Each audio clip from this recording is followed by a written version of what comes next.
Good morning, everybody. Guatsi, welcome to the Alice Piper Day celebration, a day for us to recognize and honor a significant person who's impacted both civil rights and humanity, but is seldom heard of. And so we want to be able to continue to raise awareness, raise recognition as far as what Alice Piper means to us, what Alice Piper not only means to American Indians across the state of California, but across Indian country and to non-natives in general. Today, we're going to offer a webinar that's going to include some short videos. So we may run into some technical challenges as we move forward. So as we work through these, we actually have a wonderful facilitator who's going to assist us with that, Andy. So if any challenges present themselves, we know that we're going to be in good hands with Andy. Just let us know. Also, if we have any issues on our end, we'll definitely just be patient with us. We'll try to reconnect as soon as we can. Just some other housekeeping. We offered everyone, all the registrants, the ability to submit questions at the start during registration. But down in the lower bottom part, you can see a Q&A box. If you have any questions as far as for our panelists in general, we'll actually be reviewing some of those questions as we go, selecting a few that we can share with our panelists so that they could respond to them towards the end of our conversation later today. So let me go ahead and start. I'm going to actually share my screen, and I'm going to be sharing a PowerPoint presentation. So let me go ahead. My name is Joseph Quintana. I'm happy that you're joining us today. I'm the executive director of a nonprofit organization called Native Development Network. We're a nonprofit organization focused in on serving American Indian and Alaska Native communities. One of our primary passions is ensuring both equality and ensuring that the voices of Native peoples are heard. Just a few years ago, I may have been just like a few of you who are on this call, knew nothing or knew very little about who Alice Piper was. And so over the past few years, I've done everything I could to educate myself as far as understanding the significant impacts of Alice, also working alongside some strong advocates. There's a tremendous amount of people who've been doing this tough work as far as going out, doing the research, working with others. And so we've actually developed a great coalition of both community advocates, tribal members, educators, people who are just passionate about ensuring that Alice's story is shared with others. Because we know that this story of Alice shouldn't just sit with one group or one organization. Instead, it should be taken on by many others, expanding her message throughout the nation and across the globe. Understanding that American Indians have had significant impacts on both civil rights and human rights is something that allows us as Native peoples to be included in conversations, especially at a time where many of our voices are being limited.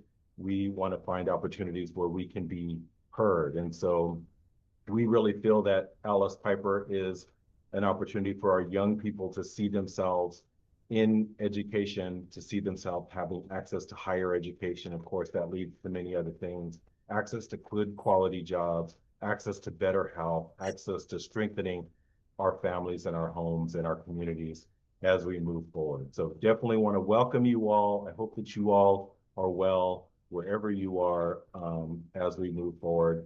Of course, too, we are going to be recording this webinar, and we will be making it available both on our social media sites and our YouTube channel as well. As we start many of our other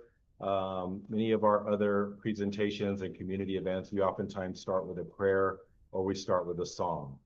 And so we actually have had a few tribal members from the Big Pine tribe who recently held their own Alice Day celebration.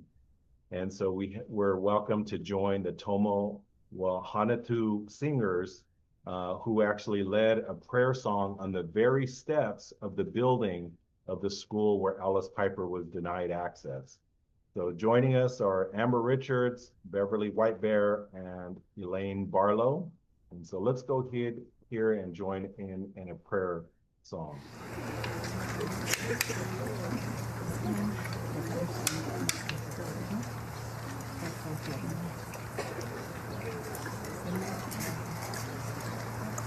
Toya, toya, quina, toya, toya, quina, toya, toya, quina, better say, yaga, yaga, que, yaga, yaga, que, toya, toya, quina, toya, toya, quina, toya, toya, quina, better say, yaga, yaga, que,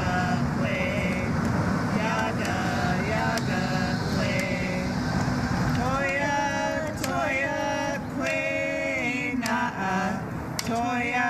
toya, quina, toya, toya, quina, toya, toya, quina, better say, yaga, yaga, que, yaga, yaga, que, toya, toya, quina, toya, toya, quina, toya, toya, quina, better say, yaga, yaga, que, yaga, yaga, que.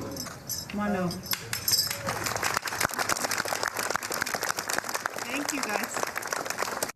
We thank them for sharing those tremendous words and songs and uplifting us at the start of this particular event and this day, this celebration of Alice Piper Day. We also understand too that we have so many folks, so many partners, so many supporters, volunteers, people who've committed their time to ensuring that Alice's voice continues to be heard. Some of those you will hear later today during our panelist conversation, but others include partners that are unable to join us at this particular time, partners that help make up both the legacy of Alice and the Alice Piper Project. This includes the Akmaya Cultural Group and Big Pine Unified Schools. We thank them for all their tremendous support and all the work that they continue to do. And so just wanted to share that thanks. We also have many others within the community, including David Rambo, Sharon, many others who've just dedicated so much time and effort to this work in order to see it come to fruition. And so just wanted to uplift them as we move forward. Next, one of our key supporters, one of our key community partners is the Akmaya Cultural Group. And their current CEO or executive director, his name is Sage Andrew Romero. He's a proud Big Pine Paiute tribal member. He's right now out of the country, and he's in Germany, where he's actually sharing and raising awareness not only about culture and traditions and art, but he's also sharing information about Alice Piper with others. And so Sage was actually able to share a little bit of a hello and a welcome to you all. And so let's hear directly from Sage, who's out in Germany. Manahu, Sage Romero. I'm coming to you all the way from Templin, Germany.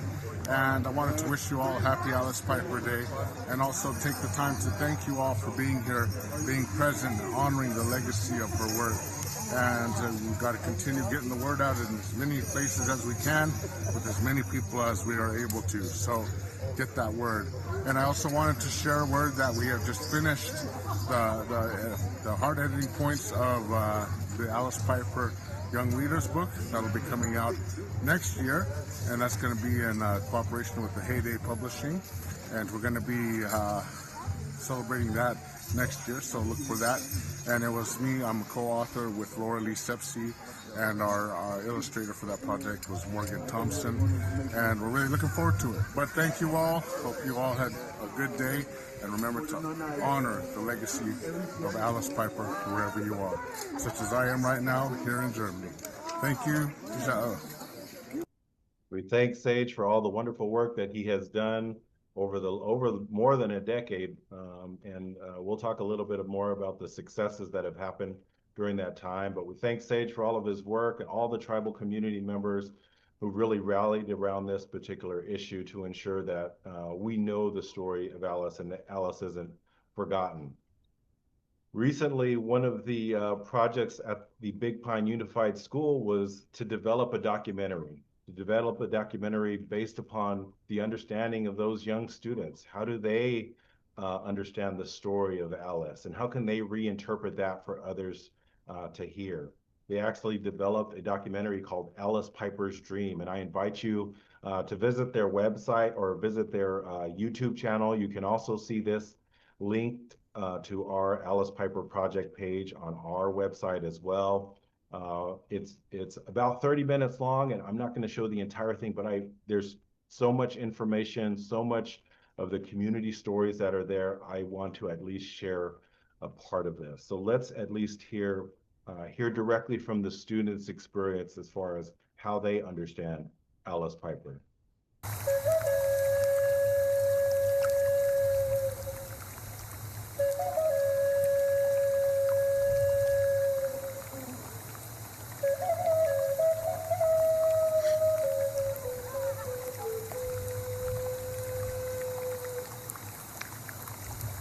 Just after sunrise over the Big Pine Reservation in California, the sun shines on the land that has sustained the Paiute people for generations.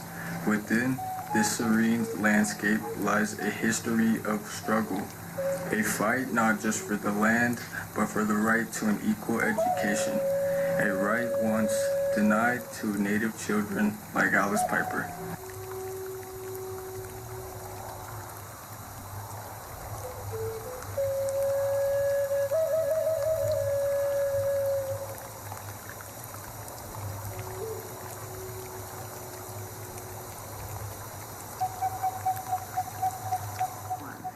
In the early 20th century, California enforced policies that segregated Native American children from their white counterparts in public schools.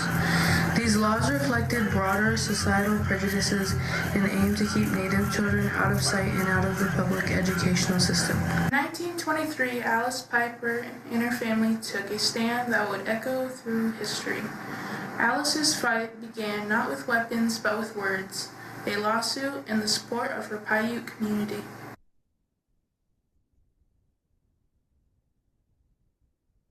She was a 15-year-old Paiute high school student who really wanted to get a good education and was so empowered to do that. Courage, bravery, inspiration.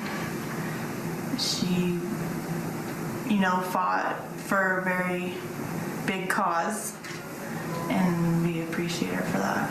Alice was kind of a nurse too. She was real strict about how she took care of those kids up there. Alice Piper was a very sweet lady. She was a little tiny woman, and she was really quiet, and but she was really kind, and I really liked her because of the way she carried herself.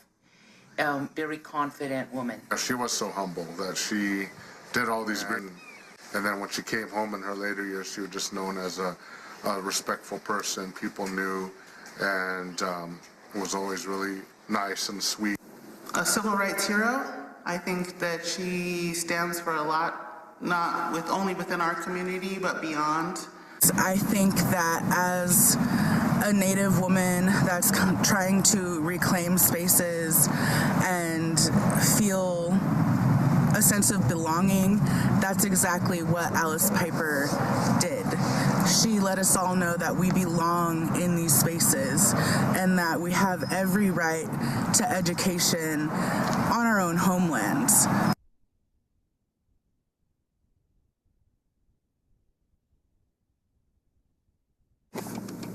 In 1923, Alice Piper, a 15-year-old Paiute, would suddenly become the central figure in a legal battle that would challenge the separate but equal clause that had been established in the 1874 California State Supreme Court case Ward v. Flood, and later upheld in the landmark 1896 U.S. Supreme Court decision in Plessy v. Ferguson.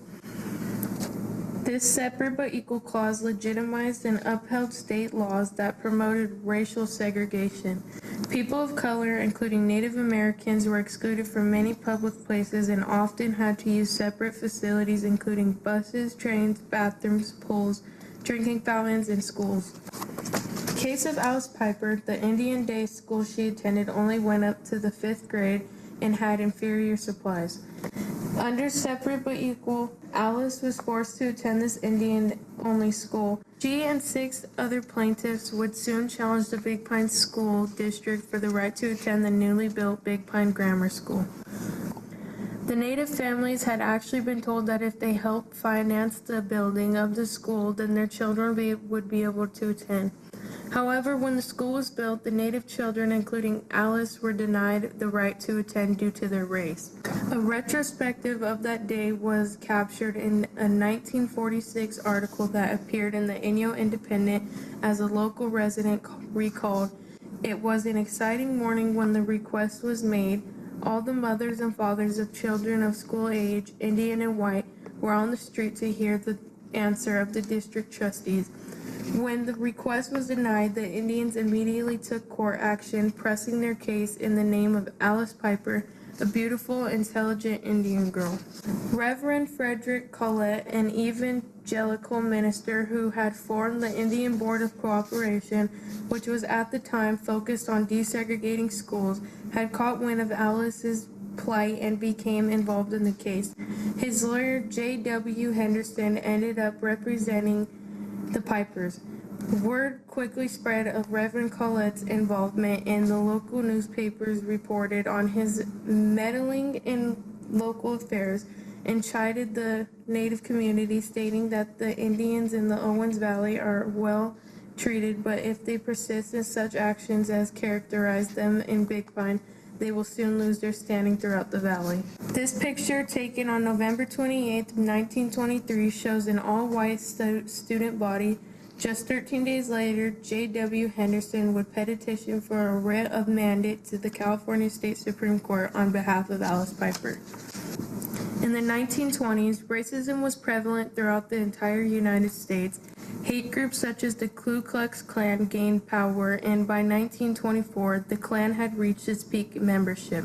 For example, by 1921, Section 1662 of the California Political Code read, "The governing body of the school district shall have power to exclude children of filthy or vicious habits, or children suffering from contagious or infectious diseases, and also to establish separate schools for Indian children and for children of Chinese, Japanese, or Mongolian parentage.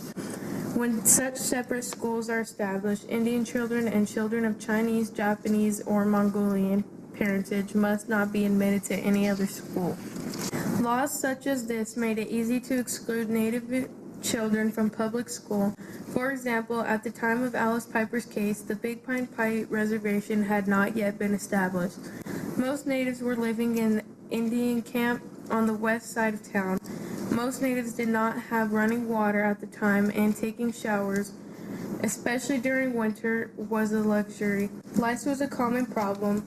Thus, schools could simply point at students and say, "You're dirty," or "You have lice. You cannot attend our school."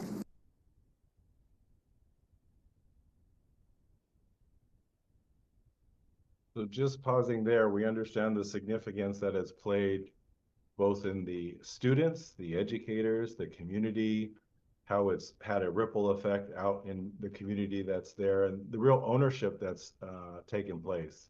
We also got a chance to be positioned in the Big Pine space, no matter what part of either the country, what part of the US, or if you're joining us globally. Being positioned into this specific space has a great deal of weight to it. Next, understanding where our goals are. What do we want to achieve as we move forward? Of course, we want to share the bravery and the story that Alice Piper has to be told, but we want to be able to also ensure that it sits within a space that our young people can benefit from it. How does that happen?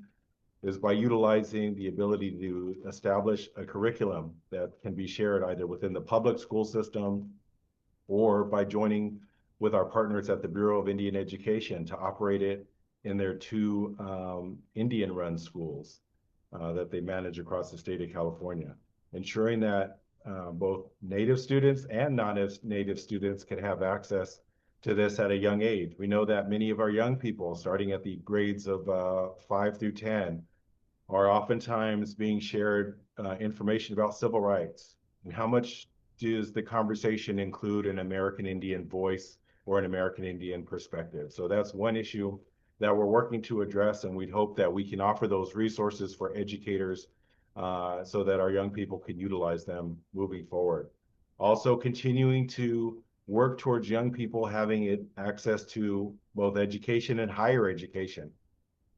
One limitation that many of our young people face is, of course, access to scholarships, access to funding so that they can, of course, write those applications, get those books that they need for school, or whatever else it might be, ensuring that those young people feel like that they have one less stress on their plate in applying if they want to pursue some form of higher education. So those are another issues that we're working to address as we move forward. We continue to expand our network, increasing the awareness around Alice so that it just doesn't sit within one particular community, and instead many others can take ownership of Alice's story and share it with many others in their areas.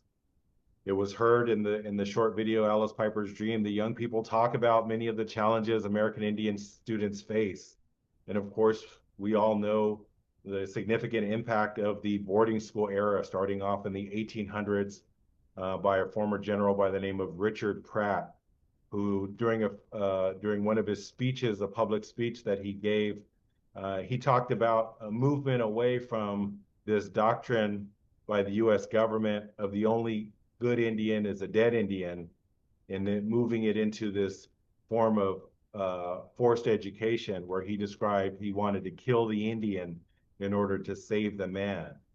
And these particular boarding schools were erected in centralized locations all across the United States, places like Carlisle, Pennsylvania, Haskell Industrial Boarding School in Lawrence, Kansas, and many others all across the U.S. were places that were designed to exterminate Indian culture, language, and the connections to our communities. What we found during the start of the 20th century is that the boarding schools weren't working as they had hoped. And so many of the boarding schools started to close down. And so there was a more significance being placed on local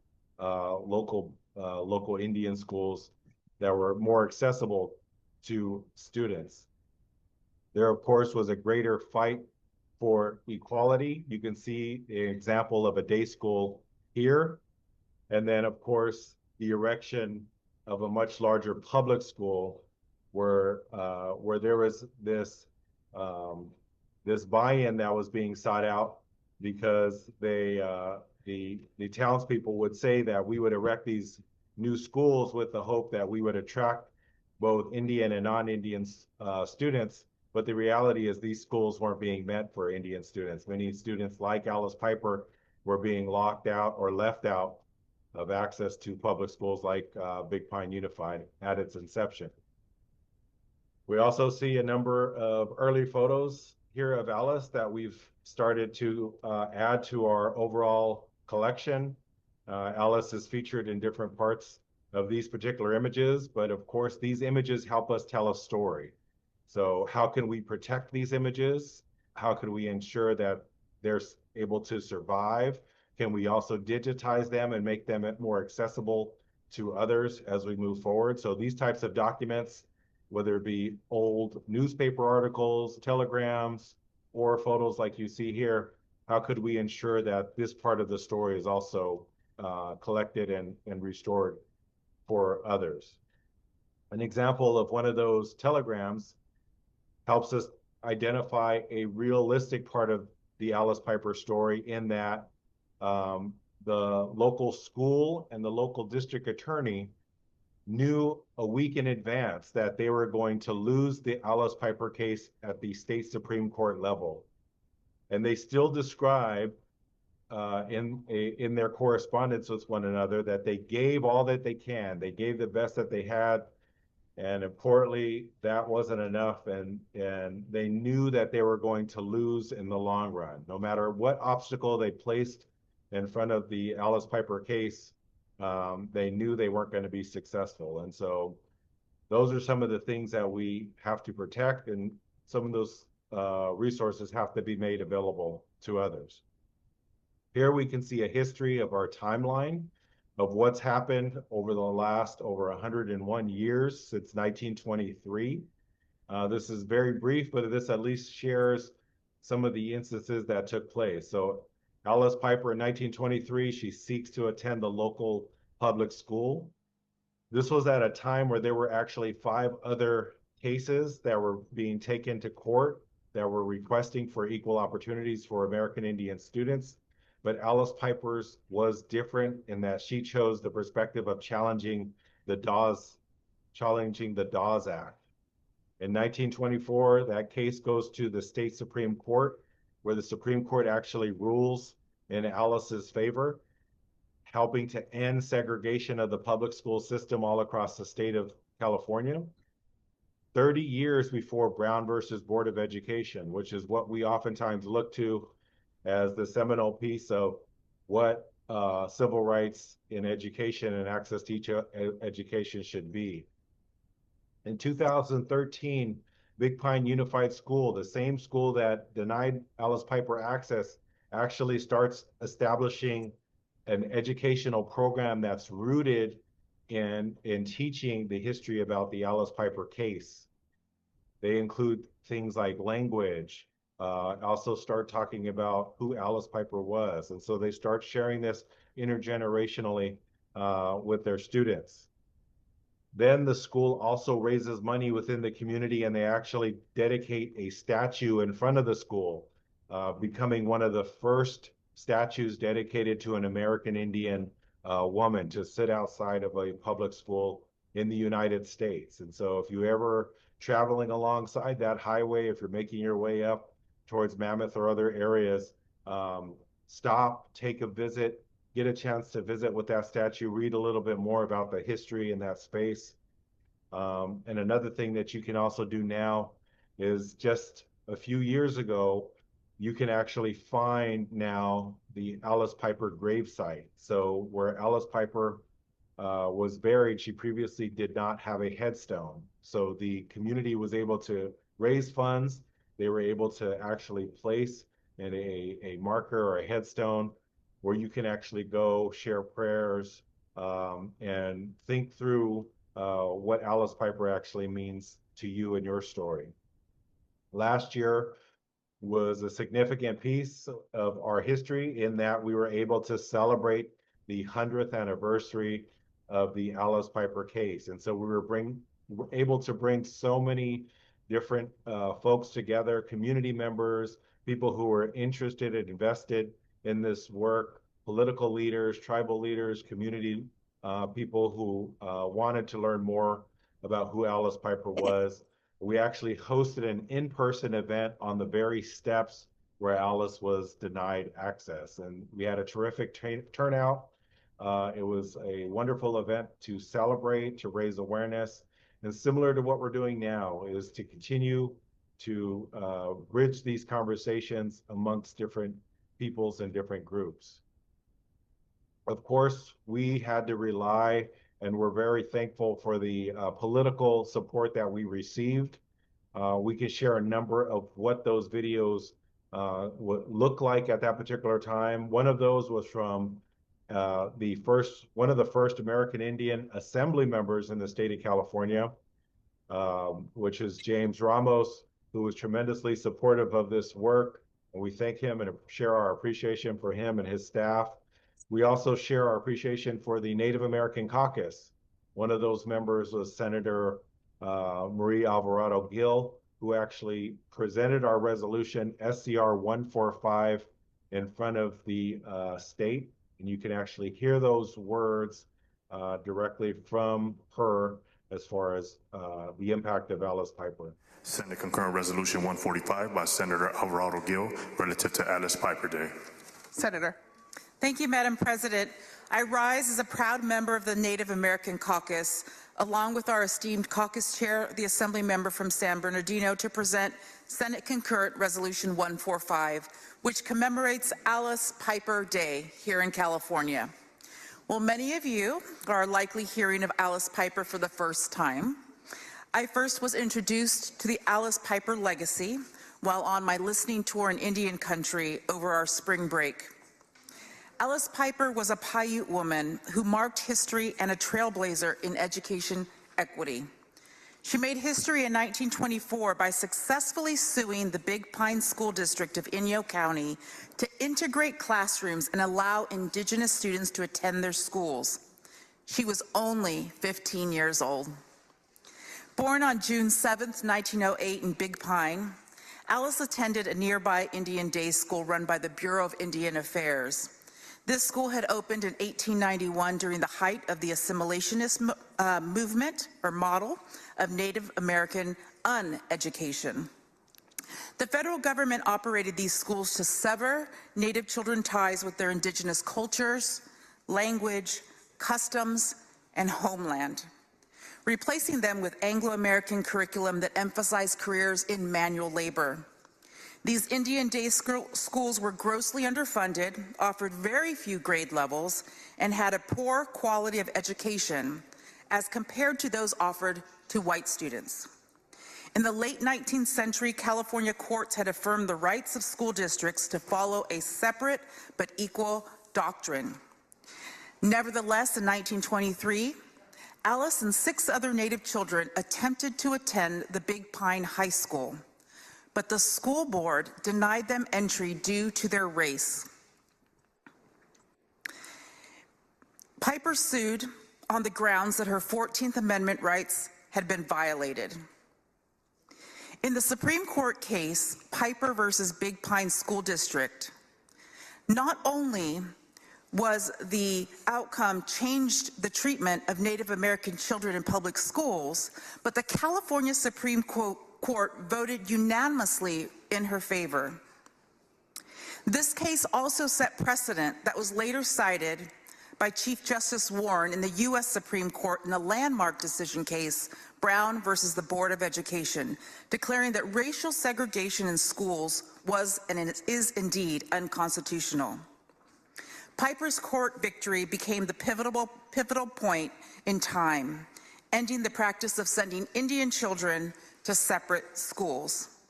I ask that you join me in commemorating the centennial anniversary of the Piper versus Big Pine decision and declare June 2nd, 2024 as Alice Piper Day.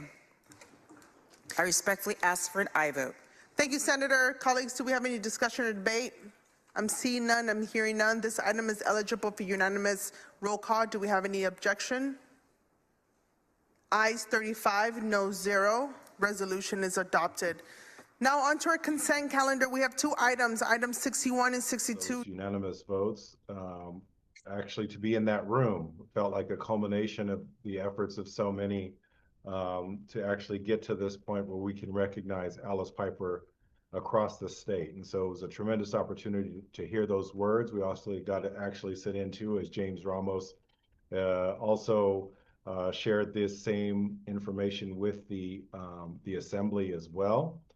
And then we also had support from congressional leaders like Congressman Kevin Kiley, reaching across many different groups to ensure that we had different support from all different angles. And so he actually shared the Alice Piper story or an address with Congress in our nation's capital, and so we actually got to hear a little bit of what what he shared as well.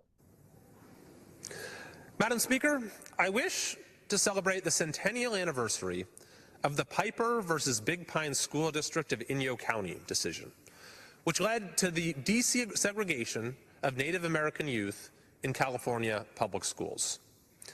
At a young age of 15 years old, Alice Piper, a member of the Big Pine Paiute tribe of California, was joined by 6 other Native American students from Inyo County who sought to enroll in the new local public school. When they were denied entry due to their Native American heritage, these young students courageously fought for equality by taking their case to the California Supreme Court. On June 2nd, 1924, the Supreme Court of California unanimously ruled in Piper's favor, opening the door for Native American students in the state of California to attend public schools.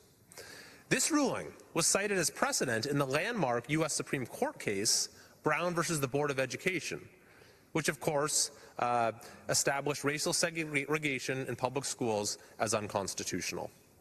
Alice Piper was a trailblazer in California history, whose bravery and tenacity was instrumental towards expanding the civil rights and educational opportunities available to millions of students across the state and eventually the country for generations to come. As a former educator myself, I am proud to stand on behalf of the United States House of Representatives and join the Big Pine Paiute tribe and Native American communities throughout the state of California in commemorating 100 years later this landmark decision that changed the course of history and ended the segregation of Native American students in California schools. Thank you, Madam Speaker, and I yield back. We thank all of those who have contributed to our work throughout the years.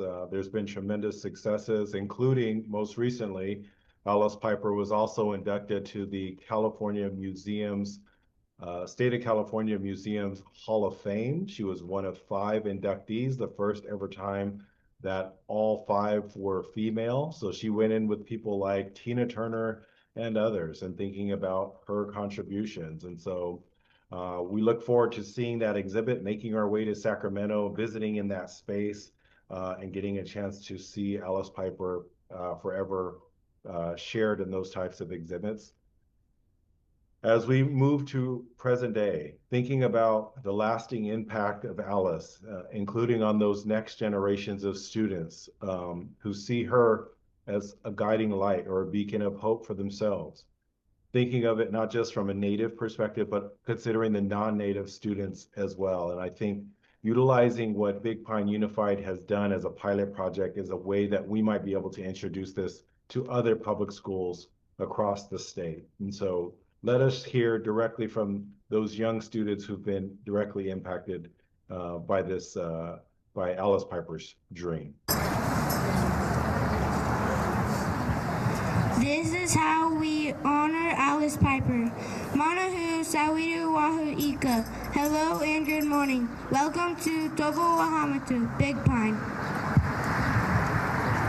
Early in the school year, 4th grade study had the Numu people survived in the Paiute, the Owens River Valley, many years ago. We studied local oral stories that used to pass down traditions and legends. We learned about Sunawa, a giant woman who lives in Cato Mountain. This story was used to teach children how to behave. We also read about Wunaduma, the 80-foot rock atop the Inyo Mountains east of Independence. This oral story explains the geographical formation. We watched videos in which 2 local elders spoke the Numu language and helped us to teach us words. Bertha Moose told us about Ma'a and Hootsie, grandmothers. Norma Nelson taught us animal names, like Isha, coyote, Pahavichi, bear, and Huina, eagle. We learned about daily life by reading the story Toinuki's Rabbit by Lois F. Harvey. Rabbit is Kamu. The family sleeps in their Tony and eats tuba, pine nut mush for breakfast.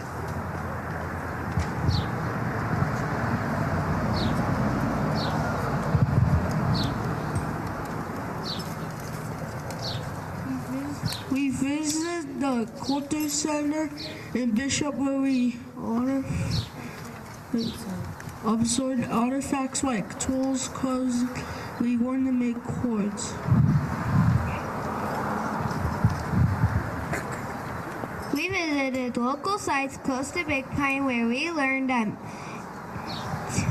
many of the Sierra Nevada peaks have new moon names. Mountain is Toyabe. Papi Toya means big mountains, Sierra Nevada. We also climbed along the part of the Obsidian Trail where we observed grinding bowls and petroglyphs. We observed more of these at Fish Slough in the spring.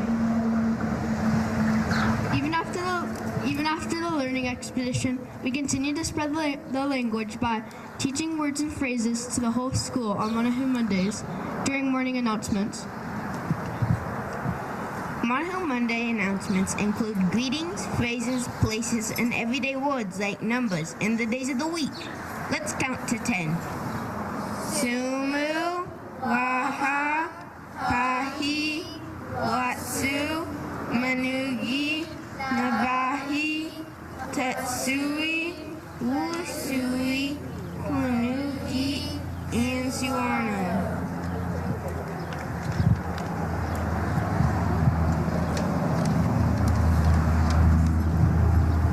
So tremendous to be able to see these young people now taking on the language, taking ownership of understanding the different spaces of what different locations were called by the original inhabitants of the area, and thinking through how they're utilizing this in their education as they move forward. We understand this doesn't just sit within the Big Pine area, but it's also being adapted in many other spaces.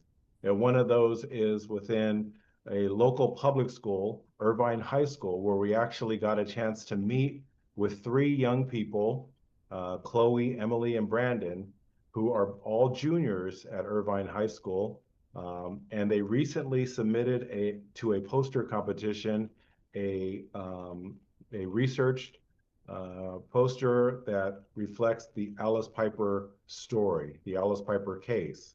They actually won at a regional contest, and that particular poster went to a statewide contest. Unfortunately, they didn't move to the finals there, but we want to share our congratulations with that team from Irvine. They actually sat down with us recently and shared how they came about this particular story. Pick a topic that speaks to you, because there are a lot of topics out there. You can tell none of us are actually Native American.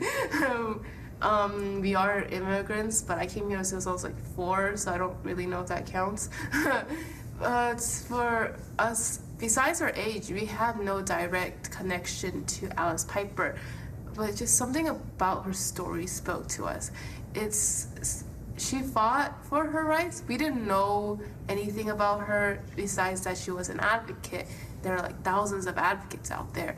But we felt this spark, this interest that we felt she really changed the world, and we felt that she was someone we could relate to. It's just through her story, we saw something extraordinary, something we thought that the world needed to know, even though we cannot spread it all the way globally. We can do what we can to allow other people to know. So yeah, when you're picking a topic, all the topics they're not the same, but they can get you the same output. It's just how far it can get you is depending on how motivated you are. Being able to understand that experience, especially as a non-native, but there's also certain limitations to accessible resources or information about Alice, and how do you construct that story when it's very limited and you have no direct connection to either the people or to the location. So these are some of the things that these students had to consider. Like she said, there was not a lot of information. One source, primary source that really pulled through for us was her actual court case. We found a transcript for her court case. And while reading this, something that really shocked me was how she fought for her rights. She argued that due to the forced assimilation of her people, due to her citizenship as an American, her identity as an American, she spoke like us, she acted like us, so therefore she deserved the same right as us. And it shocked me because it differed from my expectations of how she would fight. I thought she would make the standard speech, we are all human, we all deserve the same rights. But she changed it up a bit. She said, this is my identity, the identity you have given me, and therefore it is your responsibility to provide me my rights. So definitely a tremendous story, especially to hear from the non-native perspective. We definitely wish nothing but the success, and we'll continue to remain connected to Emily, Chloe, and Brandon in their work. They're actually thinking about where they're going to go to college next year or in 2 years when they graduate. We also thank their teacher, Jennifer Harrington, who also described the impact of Alice on her work as well. So applaud to all the students, both at Big Pine Unified, all the students who are also taking on and sharing Ellis's story moving forward. Now I want to move us into our conversation with our panelists. And so I'm actually joined by a few of our panelists now. We actually had some recent changes in that Dr. Marticela Martinez Cola is maybe running a little late, and Tim Steele, an educator from Big Pine Unified School, who's been a tremendous advocate on this work. He and his team, including Amy Leist and Principal Ed at the school, have just been wonderful supporters of this work, tremendous resources. He may not be able to join us as well. We are still expecting Dr. Maricela Martinez Cola maybe to join us a little late. So we anticipate her coming. She, of course, is the writer and author of the book Bricks Before Brown. She's also a professor and educator at Morehouse College. So she's a tremendous speaker in regards to equality and the work for social justice. So looking forward to her joining us if she's still able to. But we are joined by two wonderful panelists who I admire quite a bit in regards to their work, their background, and their history.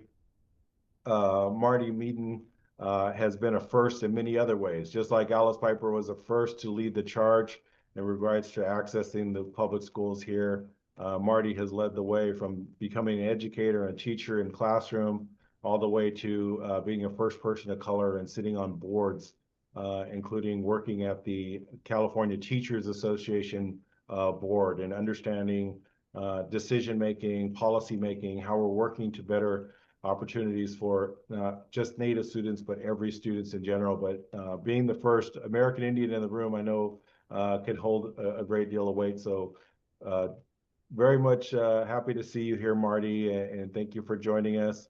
We're also joined by David Ettinger, who's in his own right has tremendous background in regards to, I just saw this, you were just recently added to the State Appellate Hall of Fame, if I saw that correctly. You also sit on the State of California Supreme Court Heritage Society. And so David's actually written a number of articles, and he also manages a blog post, but written a few articles specifically related to the Alice Piper case.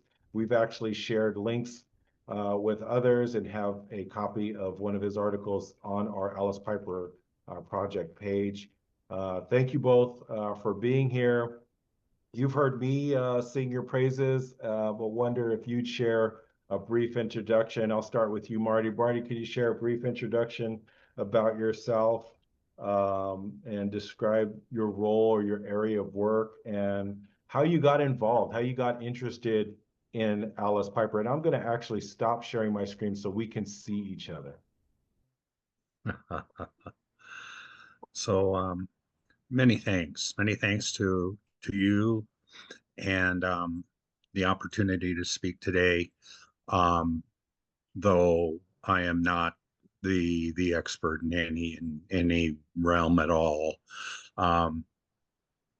I became an educator by default. It was went to Cal State Northridge, wasn't sure what I wanted to do, did liberal studies, and got a job at the placement office and found a job opening that I could get 4 units of credit for a class and get paid as a teacher's assistant at a local school. And it was like, wow, you know, any college kid, like, wow, 4 units and I can get paid. So I went to and got went to Pacoima Elementary School, LA Unified School District, and just fell in love with working with kids. And from there on, it was just like, my story isn't one of difficulty. It was just like I happened to be in the right place at the right time when things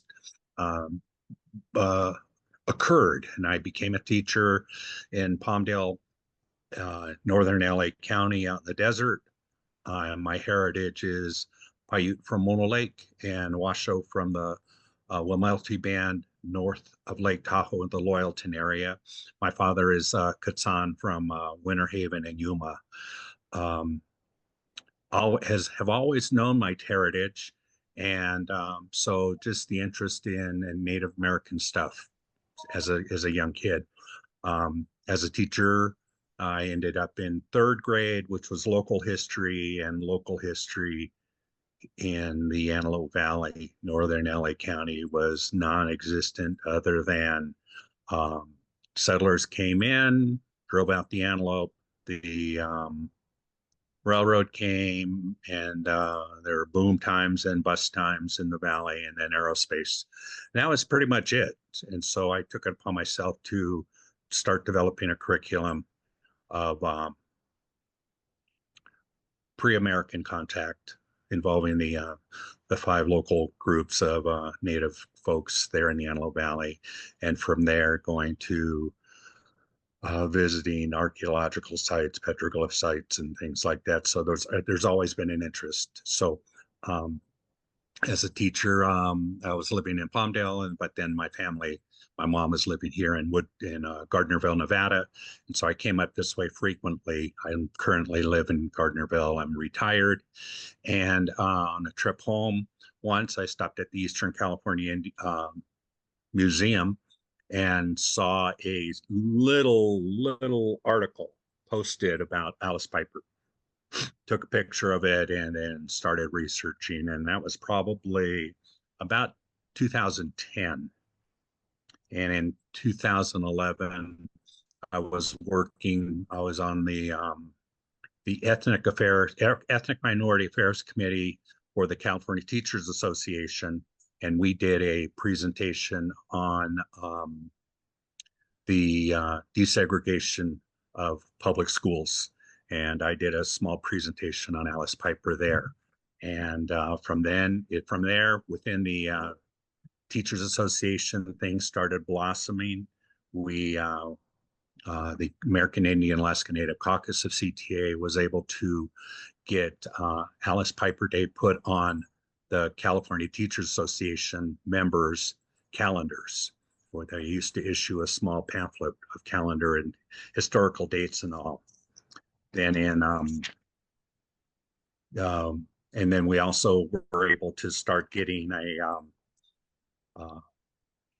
a small article on Alice Piper. I don't know if that's coming in at all. So this is a page from the California Teachers Association Union monthly bulletin, and every May and June, there's a small little brief on who Alice Piper is and the significance of her story in education in California. And that was about 2012. And then I had a phone call. I saw I'm on Facebook and I saw something about an Alice Piper meeting in Big Pine in 2013 about a statue. And so I called the number and spoke to the wonderful Shannon. She was involved, she and Sage, and I found out all these folks. And it's always a community effort. Everything you all have been doing is always, you're very humble in that, you're giving recognition to other folks, but we as educators know that we're not in this by ourselves. There's always a whole bunch of people with us. And the same with Alice. Though Alice has the recognition, we need to also remember that there were other families. There was the community. There was the community that stepped outside of their comfort zone to do this. And there was Alice's family and the other families that stepped outside to step forward to say, yes, let's put our names on this. And you'll find in all the other desegregation cases, the communities did the same thing. Which in our community, which of our community member families are the strongest and will be able to hold out and stay strong through this fight. And so we do need to give recognition to the families. We know a lot about the Mendez family and the Lemon Grove case, and we know a lot about the Brown family, because it was their actions were emulating what we as Native folks did in the Owens Valley with this case, because they saw how they took that template, even though these folks did their own template and they had other outside groups helping them. So Shannon and the Big Pine School District and the community of Big Pine and the Owens Valley working together to get the statue, raising funds. And I attended a meeting one evening up there and just met all these wonderful people that I was like, wow, you guys are doing something. You guys are going further than I'm doing in regards to just teaching about Alice. But it was you guys are actually implementing something to really recognize the community there. And with that, CTA with the California American Indian Alaska Native Caucus members, we nominated Tim Steele for a Human Rights Award. He was one of the first non-natives to receive that. It's called the Jim Clark American Indian Alaska Native Human Rights Award. And then we were also able to, we nominated the Big Pine Unified School District for the outstanding achievement in human rights. So because of their, the whole school district has involvement in the Alice Piper statue. So, and then from there, we've just been, we're working now. I am now retired, but I'm getting folks like Joseph here calling me about information and stuff. And so I have somebody's working on doing this at the national level with the NEA, so that the National Education Association, their union members would get their monthly bulletin would have the Alice Piper recognition in there, and then Alice Piper Day recognized by the National Education Association. So all of us working together with, though we're not in collaboration yet, but it looks like with what you're doing, Joseph, you're bringing all of us together finally, so that we're not all reinventing the same wheel, and bringing all these various interests together and moving forward. So that's what I'm doing. And there's other things that I've been involved with here. I'm trying to stay active, because I've seen a lot of my friends that have retired that just they sit at the house and watch TV, and that's it. becomes stagnant. But I still think I have a lot to offer, and I'm enjoying what I'm doing. And David, I'm loving that. Is that a dog that you have in the background there walking around? Yes. Yeah, Okay. that's All right. Lily. Okay. And I have, if you hear noises, I have two cats that are, it's their morning, this is their morning workout, run around the house and knock things over and stuff. So if you hear things happening on my end, that's probably what's going on here. So thank you again for this opportunity. And I'm really looking forward to where we are going to go now with, with Alice Piper and the Owens Valley peoples. Thank you for that, Marty. I agree. I think you have a lot more to offer us, and we'll definitely be, you'll field more of our calls and emails as we move forward. So thank you for that, Marty. David, if you can share if there's something I left out, if there's something you want to add to your introduction, and then if you can also describe how did you get interested in Alice Piper case? Okay. Well, I've been an attorney and at a law firm that specializes in civil appeals for over 40 years. I do not work on cases any longer. I'm retired from lawyering, but I do do some writing for the firm. I write a blog about the California Supreme Court for the firm. I also serve on the board of the California Supreme Court Historical Society. So I have a natural interest in California Supreme Court case law. Also, in law school, I first developed an interest in school desegregation cases. I wrote a law review article that was celebrating the 25th anniversary of Brown versus Board of Education, talking about a number of cases in the Western states, the Ninth Circuit Court of Appeals that followed the Brown decision. I also later, as an attorney, wrote an article about a school desegregation case in Los Angeles called Crawford versus the Los Angeles Unified School District. I've always had an interest in civil rights cases and school desegregation cases in particular. When there's discrimination, that's racial discrimination. It has always been a particular law that I see in our society. And when that discrimination affects children, it's all the worse. So that's been my interest in school desegregation cases. And I don't remember exactly when I became aware of Alice Piper's case in particular, but it has been a number of years since I learned about that case, and it has inspired me as I've been inspired by Alice Piper and her parents, who were willing to take a public stand and stand up for their rights and fight for educational equality.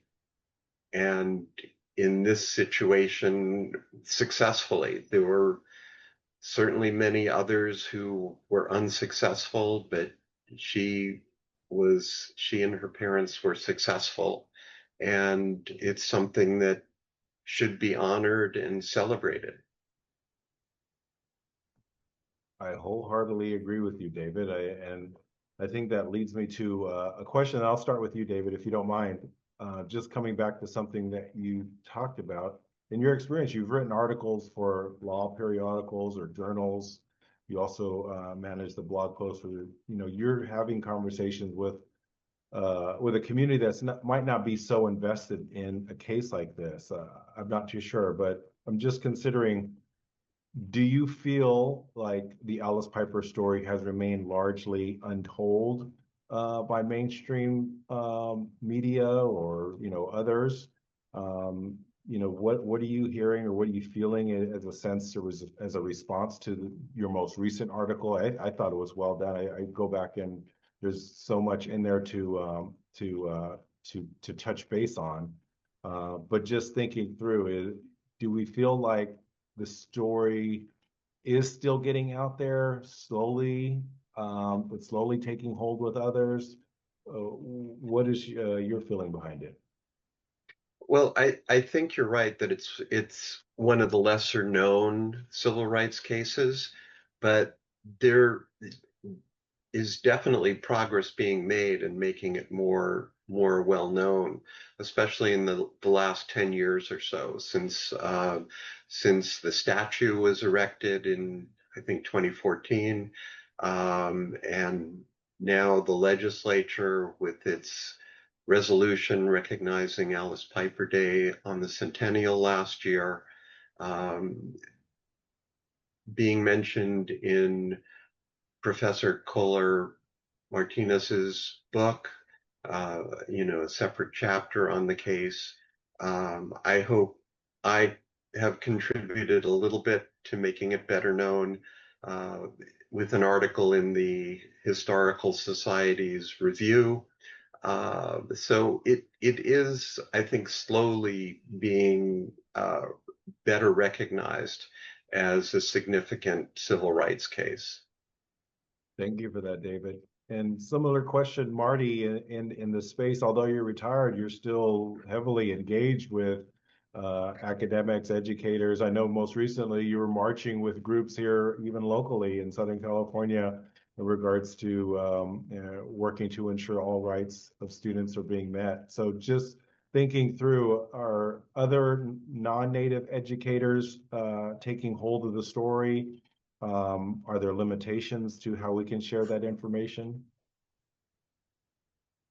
I think the only limitations that we have would be what we ourselves are not willing to push forward. This is a story that, in regards to what's all happened since pandemic and George Floyd, I'm one of these that this is the time when we need to just take hold of these small threads of honor and share them with every and anyone, because I think our country is really, though we have a we're in a crazy sense of politics today in America. I really believe that people in general are more than willing now to not embrace some of the stories that we have to share, but are willing to listen.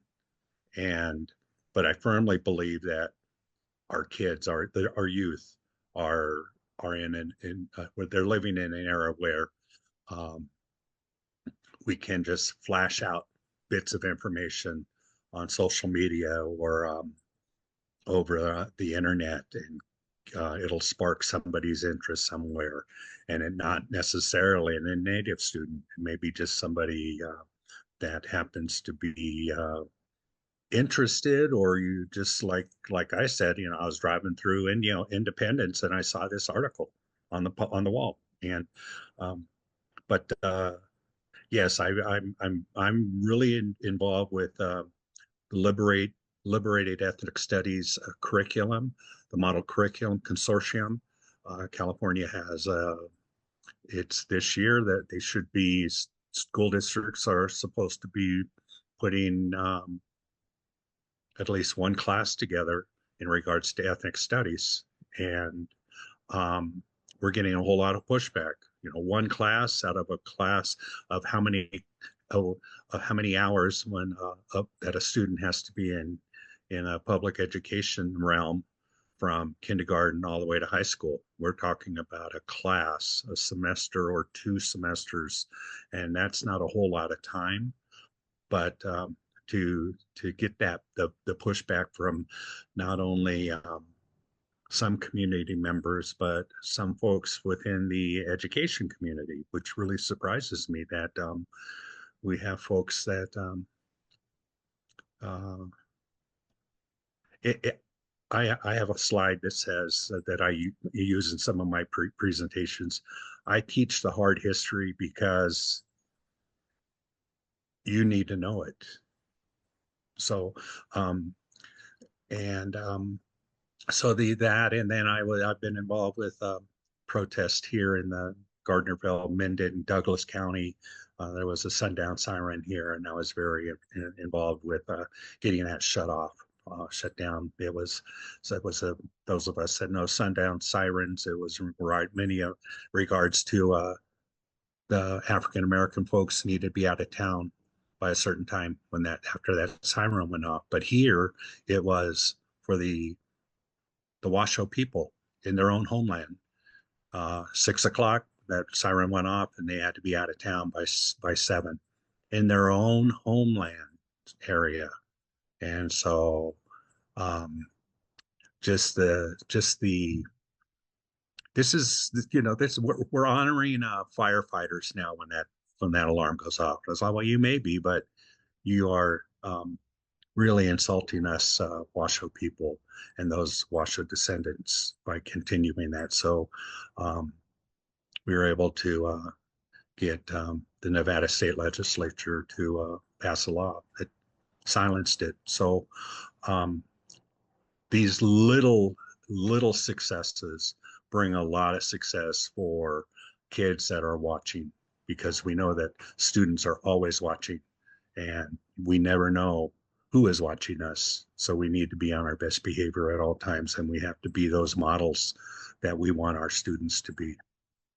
And in some cases, we want our fellow adults to be. So that's kind of where I am right now, and just trying to be the best uncle I could be. I've got 2 young girls here near me that I take care of frequently because their parents are still working.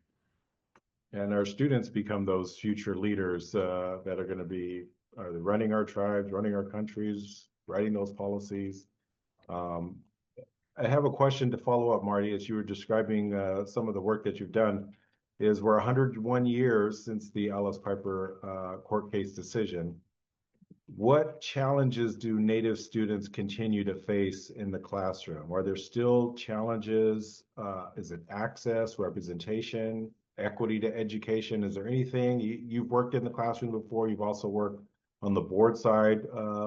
Is there anything that you would share that, as Alice Piper's legacy, what are some of the things that we could work to change moving forward?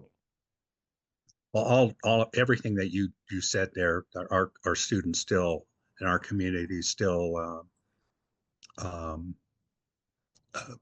experience. Yes, I sat on the advocate side as a union rep, and but I've also sat as a community member on 2 school boards. One, my local community school, and not a community, but school district, West Side, on the west side of Lancaster. And then I was also appointed by my school district, Palmdale, to sit on the charter school board when I was working. And in those cases, I was always had a real eye at appropriate curriculum, appropriate images, not just for American Indians, but for all peoples. So the many of our kids, we read cases that, we talk to little kids, 4 and 5, show them pictures of stuff, and they don't know that it's a stereotype and all, but they know about it. They may be shown a picture of a caricature of a Native person in a headdress, and these little guys, 4 and 5, will start giving a Hollywood war whoop, which is like, wow, already 4 and 5. That's what they see when they see an image of an American Indian, a war. That's reaction, and that's from television. That's right there from television. So these, if we could, I would just love to have a American Indian channel on TV that we could do appropriate images. The Nali of Denali, that program. It's what an icebreaker for a whole lot of different stories that we as Native folks have experienced. But they've taken on those challenges and they've done an excellent job in making sure those stories and those missed stories are talked about and in a way that kids enjoy because it's in cartoon type. So that is where we are here, and in some cases having to really argue and fight with not physically fight, but argue with adults, especially in regards to the Washington Washington Redskins mascot just a few years ago. And I mean, there's just some of the local Native guys like, well, it doesn't bother me. I said, yes, but once I'm here as an educator and I'm teaching your kids what that means, and they're going to be wondering, hey, my teacher is saying this and this, but yeah, Dad, you're wearing that shirt. No, I'm really confused now. Mr. Meaden's saying it's not a good thing to do, but yet you're doing it and you're my pop. Now talk about confusion. So things like that. And that's still prevalent today. We the war hoop, the tomahawk chop, things that have been allowed to happen. And yet we know that none of that would have happened had it been Mexican American in as an image, and or Chinese as an image, Jewish as an image, things like that. I mean, the country is just pretty much that's where we are as Native folks.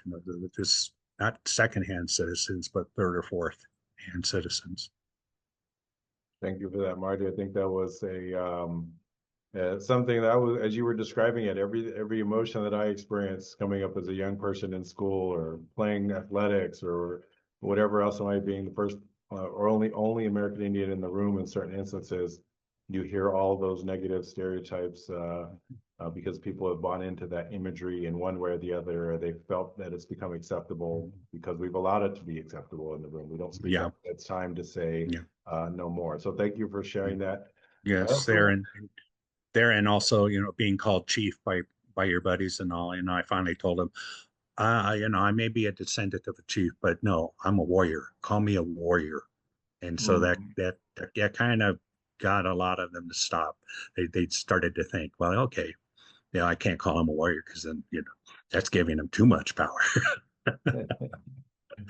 I wanted to come back over to David, and David, you mentioned the significant role that Alice Piper, or cases like Alice Piper, has meant to you. The exclusion of people in certain spaces.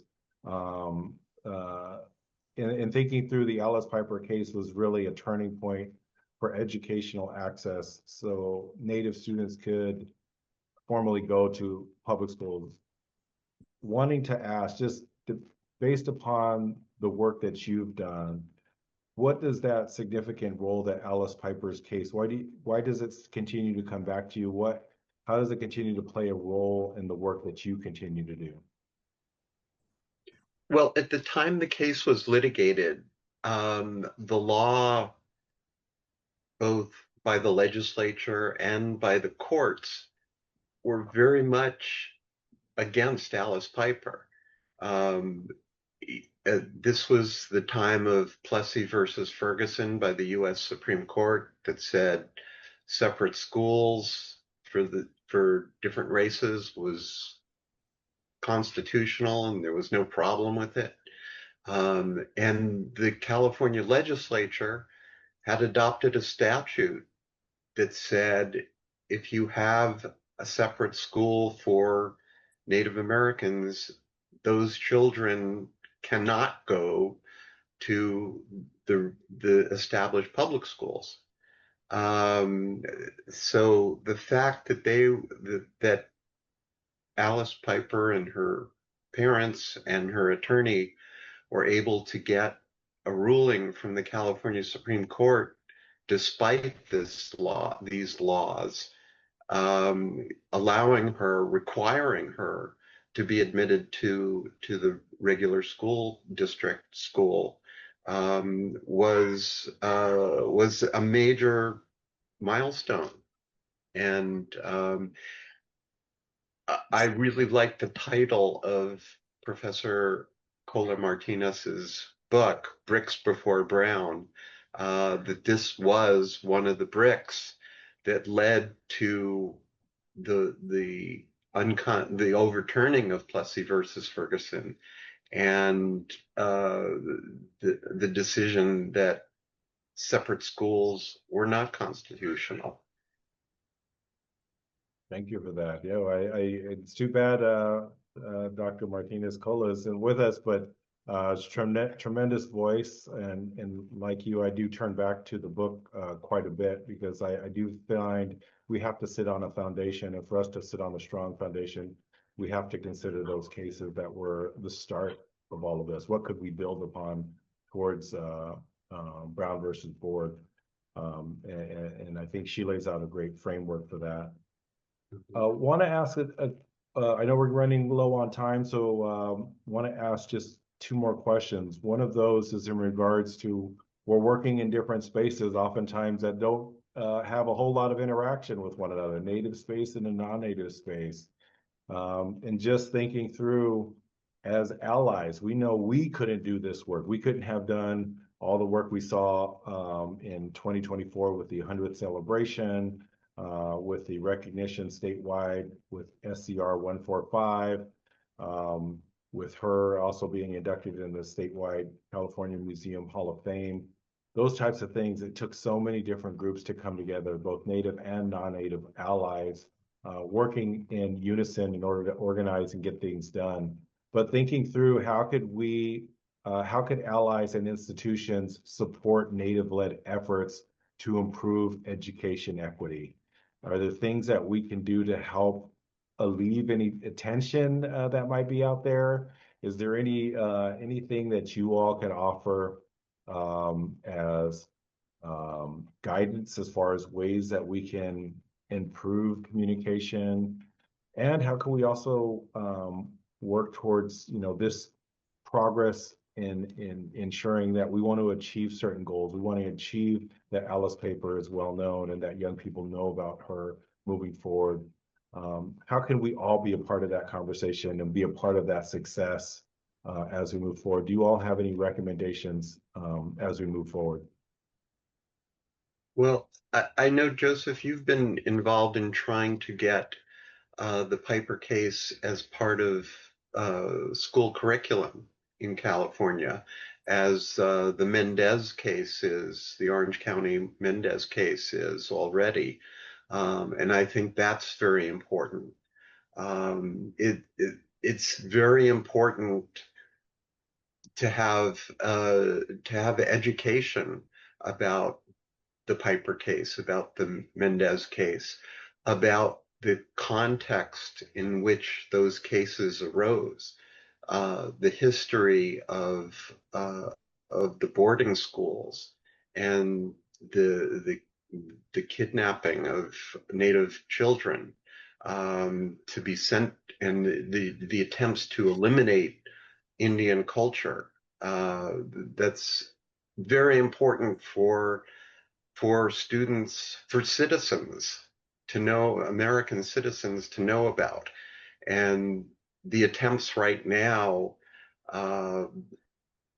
about trying to eliminate the stories and the important histories that are the basis for some of the injustices that continue to occur. That it's very important for that to be overcome. Thank you for that, David. Marty, anything you'd like to add? Or the other question I had for you both too is, what's the legacy of Alice? Where do you all feel we need to move in the direction towards? Where do we need to go next?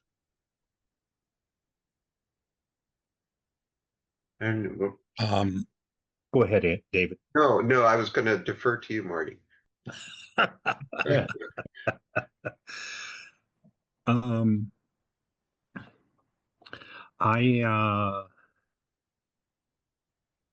I collect stamps, and so sometimes I get envelopes that have a special postmark on it, and I found that a community such as Big Pine could have a special postmark on June 2nd of every year that says Alice Piper Day, or an image of her, and that's just a postmark. And those would be for both the local circulation of the mail and the mail that's going outside of the community. But imagine if we had that image of her going to various places in the United States, because Owens Valley has people from all over, or the world, and just to have a postmark that says that, and people are like, wow, that looks different. I don't see that. That's something different. Little pressed coins that have her image, and some Alice Piper Recognition Day or something that the school could or the community during their celebration. Doesn't that necessarily have to be June 2nd? It could be when I think they have a big 4th of July parade, like most of the small communities of the Owens Valley have, and that they, hey, even if it's just a giveaway and or maybe buy one stuff or what have you. I know Tim is involved with Tim Steele there at Big Pine High. He's very involved with opening day fishing, selling worms to folks coming up the valley. If maybe suggest to him that maybe on the little canisters, which are usually the paper type. Those of us that fish know that you take the lid off and there's the worms are in there, that he can get a stamp by Big Pine Union High School District students, home of Alice Piper. And because those canisters then is like, wow, I mean, these guys are looking like Alice Piper. Okay, I saw her statue when I went by there. And then when they take these home to down south, it's like, okay, look at this, look at what this is. I mean, little subtle ways to get the message out to folks. And again, yes, we need curriculum. We need a good curriculum that has been approved not just by the teachers of the schools of there in Big Pine, but by the community. We have to have that community input that because they've been involved with this since from day one with the litigation. So we need to make sure that they're involved and they've reviewed it and that this is okay, this is great, this is what we want. And it's not just the Alice Piper piece, but the Chinese judgment that came just around the early 1900s, and then Alice came, and then Orange County, and then Brown. But and then reference all of them that, hey, we are a part of this big picture, and it's not just Owens Valley. We made a significant drop of the hammer nationwide with this decision.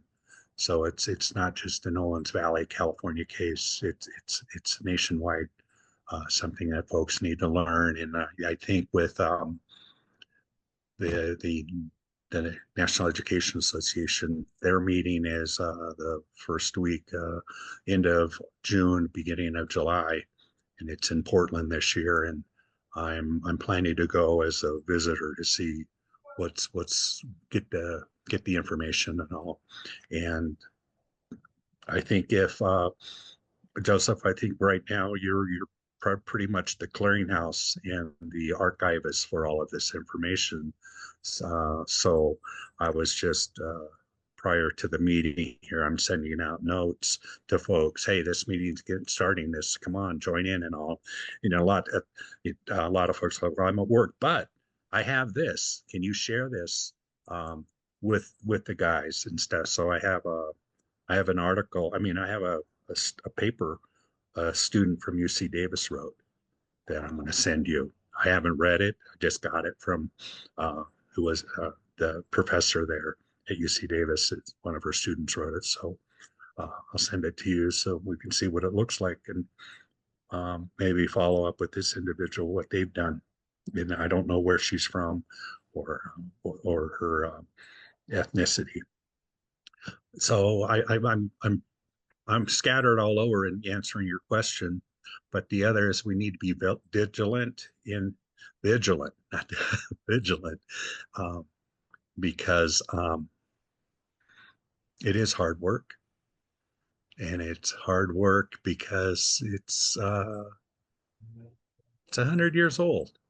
No, and it's not something that just happened that we can just go and get on open up the internet and find information on. I mean, we're all having to go pretty much get those primary sources. And in some cases, many of those primary sources obviously are no longer around the people that were involved. I'll stop there. No, I agree with you. I appreciate that. I think that we have the mountain is high, but it's definitely attainable. There's one way we get to that top is it's together. And I think that we have to bring bring all of the loose pieces together, bring all the information that each of us possesses. We also have a great deal of our own networks, people we can lean on to help move our story forward. We're actually looking at hopefully creating some resources for educators who are serving grades 5 through 10 later this year, and going to some conferences and sharing some of that information. So it just doesn't sit with us. People don't still say, how did you do it? Instead, we teach and share with others so that they can do it themselves as well. We can get all those other stories that are around Indian country out there as we move forward. So I just want to thank you both for your wonderful time, the expertise that you've brought, the information that you've shared.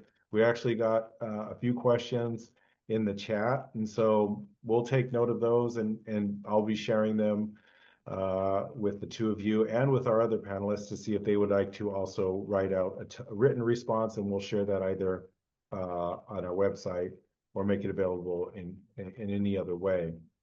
So thank you both. I'm going to just share some ending notes briefly with everyone.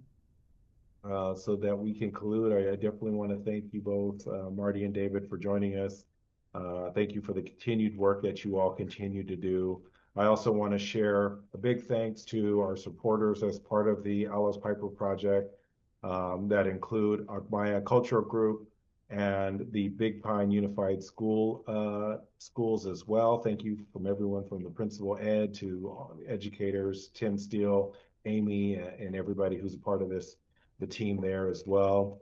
I also want to share a big thank you to the Grantsmanship Center. The Grantsmanship Center has been a tremendous supporter. They actually created a scholarship in the honor of Alice Piper earlier in the year to recognize somebody for an individual who has dedicated themselves to social impact work. And so if you have the need, definitely please visit www.tgci.com. Understand what training, improving the social impact and the work that you could be doing on behalf of your agencies, supporting groups like ours. I think as we move forward, I think they're a tremendous partner of ours, and just wanted to uplift their work. Any questions or comments, please don't hesitate to contact us, info@indnc.org. alicepiper.org. You can also visit our website. We're also seeking out private donorship, trying to bring in additional support to support all of this work, both the research work, us also being able to share it with many others, and then being able to collect and house information as we go forward. And so a great deal of work that's being done by many different people. And just want to stop there and thank everyone. Thank Andy, thank everyone at the Grantsmanship Center, and thank our esteemed panelists today for joining us. Thank you all for your time. I hope to meet you all in the future. Please follow us, join us in our conversations as far as sharing who Alice Piper was with your networks. Thank you all. Have a great day. Happy Alice Piper Day.